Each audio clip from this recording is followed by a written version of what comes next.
Okay. The last step after you've designed your keychain is to export it. Now, it's not a bad idea to make multiple keychains on Tinkercad and see what turns out the best. But you need to make sure that when you turn it in, you only have one keychain on your work plane. So make sure you delete anything else that you don't want. Okay, so once I've looked this over a couple times and made sure from all the angles that it's really what I want and that my keychain holder is not in a weird spot, I'm going to export it. So you got to click the export button and you need to select an STL file. And then it's going to save it.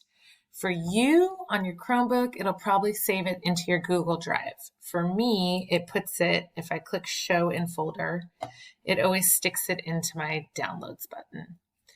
Now mine has a little M to show my MakerBot software because I have that programmed on my computer. Yours will probably look different than that, but I'm going to drag it into my drive just so that it's handy there and looks the same as what it's going to be for you.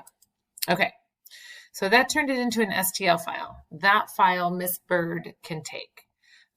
Make sure that that file has color, your first and last name, and the word keychain. That way I know what it is and I know what color you want me to print it. So then after that, I need you to go into your Google Classroom, and I'm going to borrow a Dear Students account for a moment because it looks differently from the student perspective than under my perspective. So you would go into Classroom and you would click into Miss Bird's technology class and go into our classwork stream. Okay.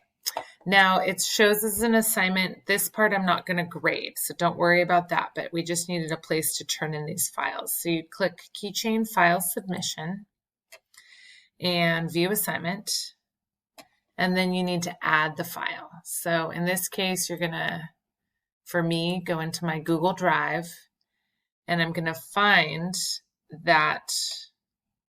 Oh, and of course it's not here because I'm using another student's account. So I'm going to, you guys would go into my drive and find it. It's not going to be the same because I'm using hers. So I'm actually going to go into my uploads and pull it out of my download folder. But you would find yours in your drive file. So once I have that file up there and it says it's an unknown file because it doesn't know, Google doesn't understand, but it should look kind of like that. Then you click Turn it in. And once you've turned in your STL file, Miss Bird will be able to download those files and plug them into our 3D printer.